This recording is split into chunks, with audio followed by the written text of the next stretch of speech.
Si Tyler Robinson, ang lalaking inaakusahan ng pagpatay kay Charlie Kirk, ay nakikitang tumatawa kasama ang kanyang mga abogado bago magsimula ang korte habang siya ay nakaupo sa isang courtroom sa Utah County sa kauna-unahang pagkakataon para sa isang pagdinig na may kaugnayan sa kanyang kasong pagpatay. At siya ay nakasuot ng pangkaraniwang damit habang ang byuda ni Charlie Kirk ay sumasagot sa mga conspiracy theorists na kumikita mula sa pagpatay sa kanyang asawa. Gusto ko ng hustisya para sa asawa ko, sarili ko at pamilya ko higit sa iba pa.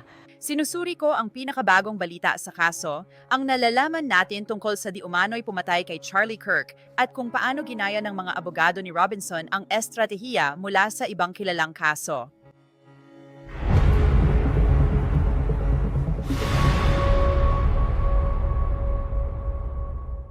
Welcome sa Law and Crime. Ako si Anjanette Levi. 3 buwan na mula nang barilin at mapatay ang konserbatibong aktivista at komentaristang si Charlie Kirk sa Utah Valley University. Si Charlie Kirk ay 31 taong gulang, may asawa at 2 anak. Madalas pumunta si Charlie Kirk sa mga kolehiyo para hamunin at anyayahan ang mga estudyante magsalita sa open mic tungkol sa mga ideya. Hindi lahat sumasang-ayon sa kanya, pero bukas siya sa discussion. Pagkalipas ng 33 oras ng paghahanap, inanunsyo ng mga opisyal ang pagkaka-aresto kay Tyler Robinson, 22 taong gulang. Ipinaliwanag ng ina ni Robinson na sa nakaraang taon o higit pa, naging mas political si Robinson at nagsimulang kumiling sa kaliwa, naging mas sumusuporta sa karapatan ng mga gay at trans. Sinabi niya na nagsimulang makipag-date si Robinson sa kanyang kasama sa bahay, isang lalaking ipinanganak na kasalukuyang nagta-transition ng kasarian. Nagresulta ito sa ilang mga pag-uusap kasama ang mga miyembro ng pamilya, ngunit lalo na sa pagitan ni Robinson at ng kanyang ama na may magkaibang pananaw sa politika. Sa isang pag-uusap bago ang pamamaril, nabanggit ni Robinson na magkakaroon ng event si Charlie Kirk sa UVU na sinabi ni Robinson na isang walang kwentang lugar para sa event. Inakusahan ni Robinson si Kirk ng pagpapalaganap ng galit. Nalaman natin na si Tyler Robinson, dating straight A student, ay umalis sa kolehiyo matapos lang ang isang semestre sa di malinaw na dahilan. Nakatira siya noon kasama ang isang transgender na roommate na nagta-transition mula lalaki patungong babae noong panahon ng pagpatay kay Charlie Kirk. Si Robinson ay aktibong gamer sa Steam at maaring bahagi ng furry culture. Aktibo rin siya sa Discord. At ayon sa tagapagsalita ng kumpanya noong Setyembre, nagbigay si Robinson ng pahayag ukol sa pamamaril matapos ang insidente. Sinuri ng taga-usig ng Utah County ang mga text ni na Robinson at ng kanyang roommate na nagsasabing inamin ni Robinson ang pagpatay kay Charlie Kirk. Roommate, gaano mo nakatagal itong pinaplano? Robinson. Mahigit 1 linggo na siguro, malapit ko na siyang mapuntahan pero may pulis na kotse sa tabi. Sa tingin ko, na-inspection na nila yung lugar na yon, pero ayokong sumugal. Robinson ulit. Sana binalikan ko agad at kinuha ko na yon nung nakarating ako sa sasakyan ko. Nag-aalala ako kung anong gagawin ng tatay ko kung hindi ko maibabalik ang baril ni Lolo. Hindi ko alam kung may serial number yon, pero hindi naman yon matutuntun sa akin. Ang inaalala ko lang ay yung mga fingerprint. Iniwan ko yon sa palumpong kung saan ako nagbihis dahil wala akong oras o kakayahan dalhin pa. Baka kailangan ko na lang talagang iwan yon at umasa na din nila makita ang fingerprint. Paano ko ipapaliwanag sa tatay ko kung paano ko yon nawala? Gensep sang pagkiring may peril ta benlot sa tuwalya. Naalala mo ba kung paano ko inukit ang mga bala? Yung mga buwisit na mensahe, karamihan puro meme lang. Kapag nakita ko yung notice bulge UWU sa Fox News, baka atakihin ako sa puso. Kailangan ko nang iwanan ito. Ang labo talaga noon, nakakainis. Base sa nangyari ngayon, masasabi kong ayos lang ang baril ni Lolo. Hindi ko alam. Sa tingin ko, $2,000 yung scope na yon. Kwink. Robinson ulit. No, burahin mo ang palitang ito. Uli Robinson. Gusto ng tatay ko ng litrato ng baril kasi gusto raw ni Lolo malaman kung sino ang may hawak nito. Naglabas ang mga feds ng litrato ng baril. At talagang kakaiba ito. Tinatawagan niya ako ngayon, di ko sinasagot. Robinson. Simula nang maupo si Trump sa pwesto, talagang matindi na ang tatay ko sa Make America Great Again. Robinson. Ako na mismo ang magpapasaklolo. Isa sa mga kapitbahay ko dito ay deputy ng sheriff. Ikaw lang talaga ang inaalala ko, mahal, galing yan kay Robinson na ka-roommate. Mas nag-aalala ko para sa'yo. Robinson, huwag kang makipag-usap sa media, pakiusap, huwag kang magpa-interview or magbigay ng kahit anong komento. Kung may pulis na magtanong sa'yo, humingi ka ng abogado at manahimik ka muna ngayon. Si Tyler Robinson lang ang kinasuhan sa pagpatay kay Charlie Kirk. Ngunit tuloy pa ang investigasyon. Pero hindi nito napigilan ang pagkalat ng mga conspiracy theory sa internet at sa YouTube, lalo na sa mga podcaster at iba pa. Nagsalita si Erica Kirk, biyuda ni Charlie Kirk, tungkol dito sa Outnumbered ng Fox News Channel ngayong linggo. Kapag may natatanggap kaming lead or impormasyon, agad naming ipinapaalam sa autoridad. Pakiusap, imbestigahan ito. Walang bato ang hindi titingnan. Gusto ko ng hustisya para sa asawa ko, sarili ko at pamilya ko higit sa iba. Para sa akin, gusto mo akong pababain habang nagtatayo tayo, wala akong oras dyan. Hanggang dito na lang ako tungkol dyan. Sige, habulin mo ako, tawagin mo akong kung ano-ano, wala akong pakialam, tawagin mo akong kahit ano, pasukin mo yung gulo na yan, kahit ano pa. Pero kapag inatake mo ang pamilya ko, ang Turning Point United States of America family ko, ang pamilya ko sa Charlie Kirk Show, kapag inaatake mo ang mga taong mahal ko at kumikita ka ng daan-daan at libo-libong dolyar sa bawat episode, habang inaatake mo ang mga mahal ko, na tama to. Dahil parang kasali sila dito? Hindi. At may mga tao na nagsabi na ang mga tao sa Turning Point United States of America ay may kinalaman sa pagpatay kay Charlie Kirk. Ngayon, isang beses pa lang natin nakita si Tyler Robinson sa korte at iyon ay sa Zoom mula sa kulungan noong una niyang pagharap. Tinatawag ang kaso 2514-3-576 estado ng Utah laban kay Tyler James Robinson. Maaari mo bang sabihin ang iyong pangalan? Tyler James Robinson.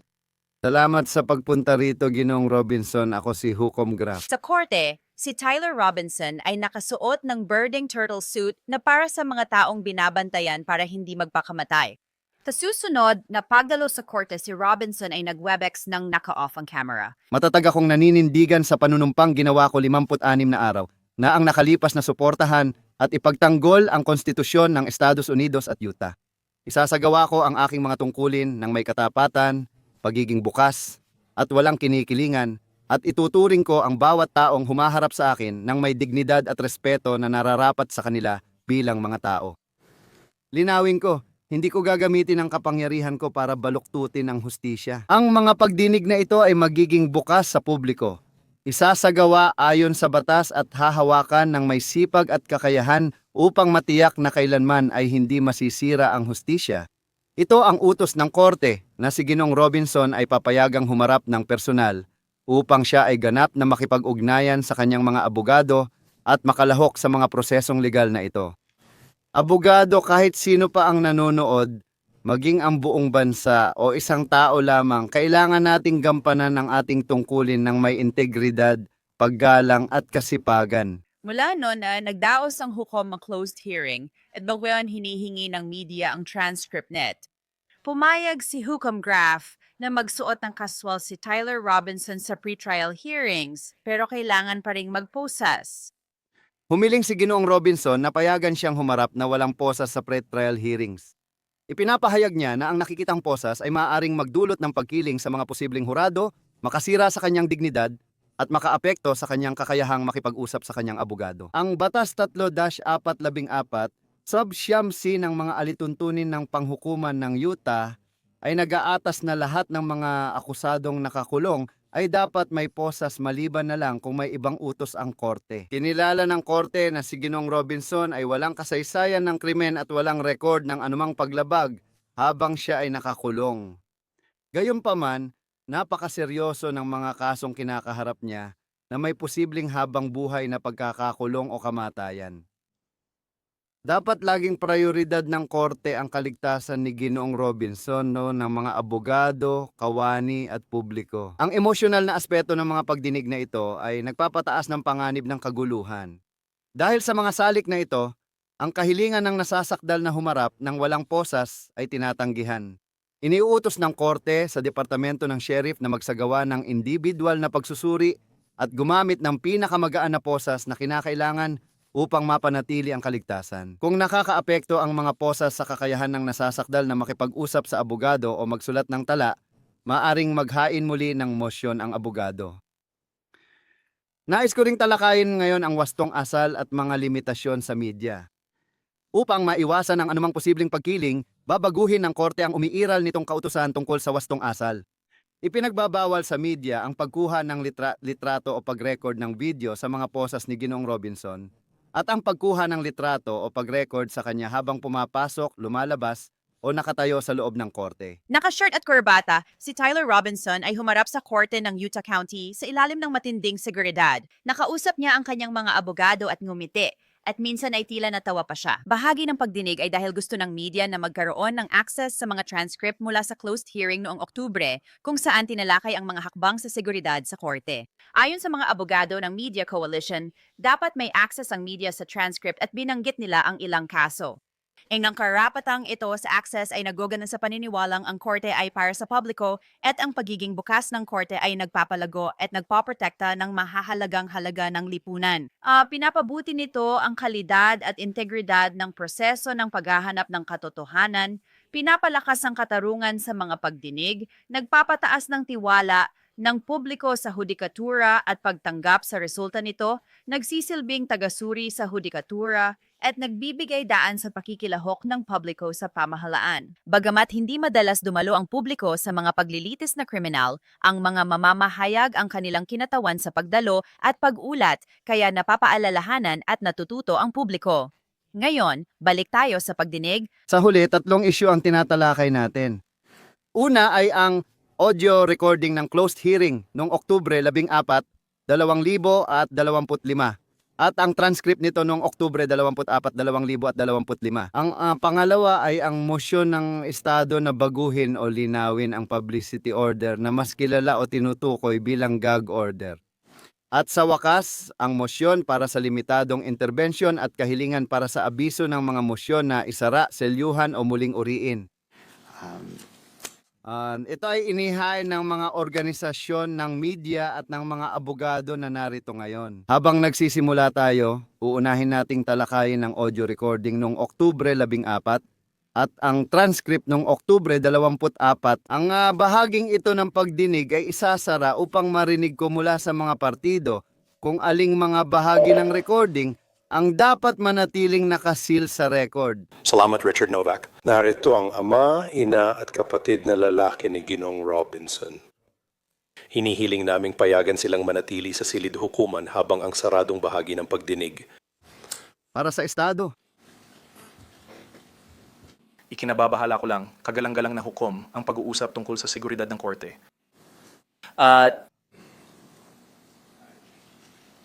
Hindi ko alam kung kailangan nating talakayin ito ng detalyado pero nag-aalala ako na mapag-usapan ang mga isyong iyon sa publiko. Ginoong Novak, may autoridad ka bang sumusuporta sa pagpayag na manatili sila sa saradong pagdinig? Wala, sa tingin ko nasa pagpapasya ng korte kung sino ang ituturing na angkop na miyembro ng publiko at kung sino ang hindi. Sa tingin ko, may natatangi silang ugnayan kay Ginoong Robinson at tiyak na susunod sila sa anumang utos na ipag-uutos ng korte tungkol sa pagbubunyag ng napag-usapan sa closed session. Ngunit malinaw na korte pa rin ang magpapasya. Salamat, Ginoong Novak. Magpapasya ako na sila rin ay hindi papayagang makapasok. Dahil sa likas na katangian at kasensitibuhan nito, naniniwala akong dapat pantay ang pagtrato sa lahat ng partido sa publiko kahit kinikilala ko ang relasyon nila kay Ginoong Robinson. Nakakaintriga dahil dati raw ang magulang ni Tyler Robinson ang tumulong para mahuli siya, pero ngayon ay nasa korte sila para suportahan siya. Kadalasan, sinusuportahan ng pamilya ang mahal nila kapag may pinagdadaanan. Pero hindi natin alam kung ibig sabihin ba nito na naniniwala silang inosente talaga siya o hindi. Maayos ang pakikitungo ni Tyler Robinson sa mga abogado niya. Nabanggit sa ilang dokumento ng korte na ayaw nila ng mga camera sa loob ng korte. Medyo naaalala ko dito ang mga abogado ni Bryan Kohberger, isang kilalang akusado sa death penalty na kalaunan ay umamin din ng kasalanan.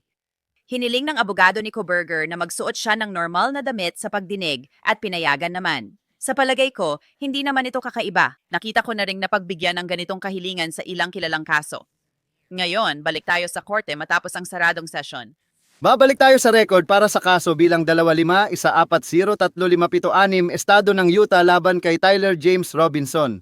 Napansin ko ang presensya ng mga abogado na dati nang nagpakilala ng kanilang pagdalo. Lumabas na tayo mula sa saradong sesyon at natapos na ang usaping yon. Gayunpaman, naging aware ang korte sa isang pangyayari na naganap noon.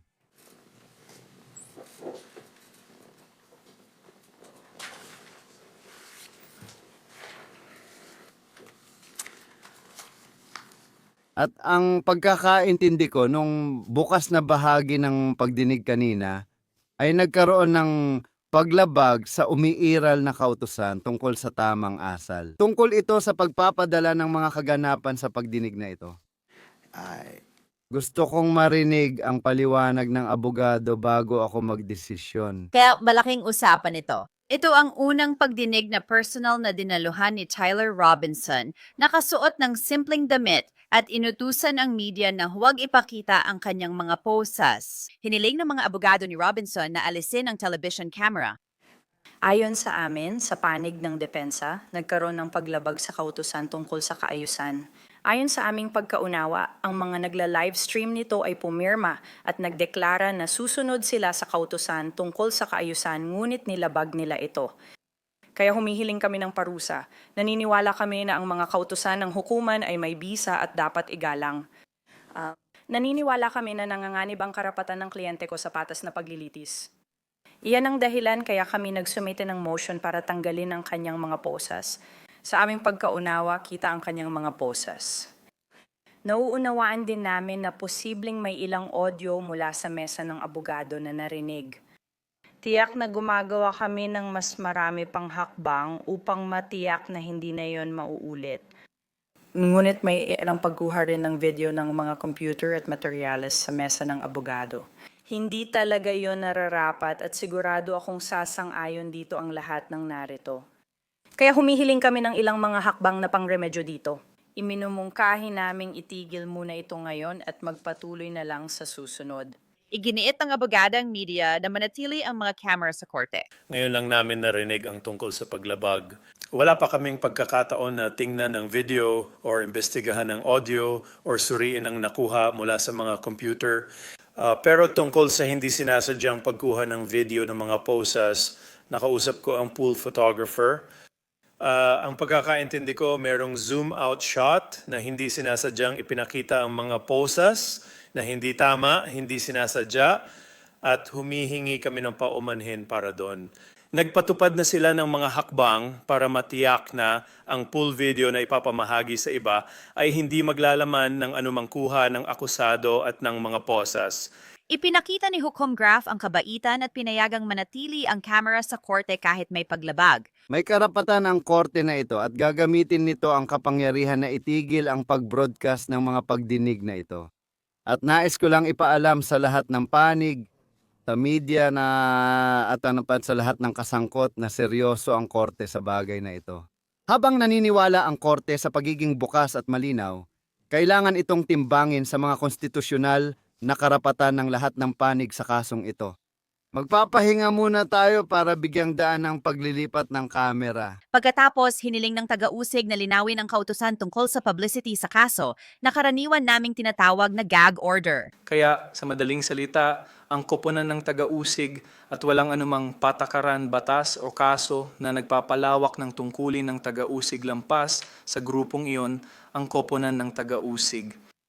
Kaya tungkol sa paglilinaw, humihingi kami ng linaw kung ano eksakto ang ibig sabihin ng korte sa mga saksi. At sa tingin namin, ang ibig lang sabihin ng korte ay ang koponan ng taga-usig. Dahil kung lalampas pa ang terminong yon sa koponan ng taga-usig, kung ganoon, ang utos ay naisulat. Hindi namin pinaniniwalaan na ito ay isang balido at legal na utos. Dahil magre-resulta ito sa isang paunang pagpigil sa ilang uri ng pananalita at sa pinakamababa ay magkakaroon ng chilling effect sa pananalitang iyon. Sabi ni Hukom Graf, sinasabi ng prosecution na may 3,000 mga karaniwang saksi raw sa pagpaslang sa kasong ito. Dahil sa posibleng kalituhan, pinapayagan ng korte na ito ang mosyon ng Estado at nagbibigay ng sumusunod na paglilinaw. Ang salitang saksi sa kautusang ito ay tumutukoy sa lahat ng saksi sa prosekusyon at depensa. Kasama rito ang sinumang saksi, kabilang ang mga karaniwang saksi na pinaniniwalaan ng prosekusyon o depensa ng may mabuting loob na tatawagin upang tumestigo sa isang pagdinig o paglilitis. Nililinaw din ng hukuman na ang kautusan ukol sa publisidad, ayon sa pagkakasulat, ay nagreregula ng asal ng mga abogadong kaugnay ng koponan ng depensa o ng opisina ng abogado ng Utah County. Inaatasan nito ang mga abogado na sumunod sa panuntunan 3.6 at upang pigilan ang mga hindi abogado sa paggawa ng mga pahayag na makakapinsala, inaatasan din ang mga abogado na ipaalam sa mga saksi ang mga pagbabawal sa kautusan ukol sa publisidad. Ang pagpapaalam sa mga saksi tungkol sa mga pagbabawal at sa kautusan ukol sa publisidad ay isang kinakailangang hakbang. Ang pagpapaalam sa mga saksi tungkol sa mga pagbabawal sa publisidad sa kautusan ay mahalaga upang hindi nila aksidenteng o sinasadyang magbigay ng pahayag na makakapinsala. Ang kautusan ukol sa publisidad ay hindi nagre-regula ng asal ng sinumang tao na hindi abogado na kaugnay sa kasong ito. At ang kautusang ito ay pipirmahan ko ngayon at gagawing pampubliko. May isa pang issue tungkol sa byuda ni Charlie Kirk, si Erica Kirk. Mukhang hindi siya masasaklaw ng gag order. Kagalang-galang na hukom sa ngalan ni Ginong Robinson, naniniwala po kami na nararapat na si Ginong Kirk ang italaga bilang kinatawan ng biktima kung iyon po ang nais ng Estado. Para lang po walang pagdududa na natatanggap niya ang lahat ng karapatang nakasaad sa ating mga batas ng Estado at wala po kaming pagtutol doon. Maraming salamat. Salamat sa lahat ng panig. Kinikilala ng hukuman na si Erica Kirk ang itinalagang kinatawan ng biktima sa kasong ito. Ayon sa Assistant County Attorney, sinisikap nilang maibigay ang ebidensya sa mga abogado ni Tyler Robinson. Pero ayon sa kanila, sa ngayon ay nakatanggap na sila ng halos 14,000 files mula sa mga autoridad at posibleng may darating pa. Hiniling ng abogado ni Robinson na ipakita ang ebidensya kung bakit nais ng prosecution ang parusang kamatayan sa kaso. Ibig kong sabihin, gumawa ang county attorney ng napaka-publikong desisyon na i-anunsyo ang intention nilang humingi ng parusang kamatayan sa araw ng pag-aresto. So, ibig sabihin, ang obligasyon nilang ibibigay sa amin ang probable cause para sa lahat ng kanilang pinagbatayan sa pagsasampa ng kaso ay ngayon ay naaangkop na rin sa kanilang intensyon na humingi ng parusang kamatayan. At malayo pa kami sa pagkakaroon ng mga materyales na yon, kaya desisyon nila na ilabas yon. Ang desisyong yan ay kadalasang ginagawa 30 araw pagkatapos ng preliminary hearing.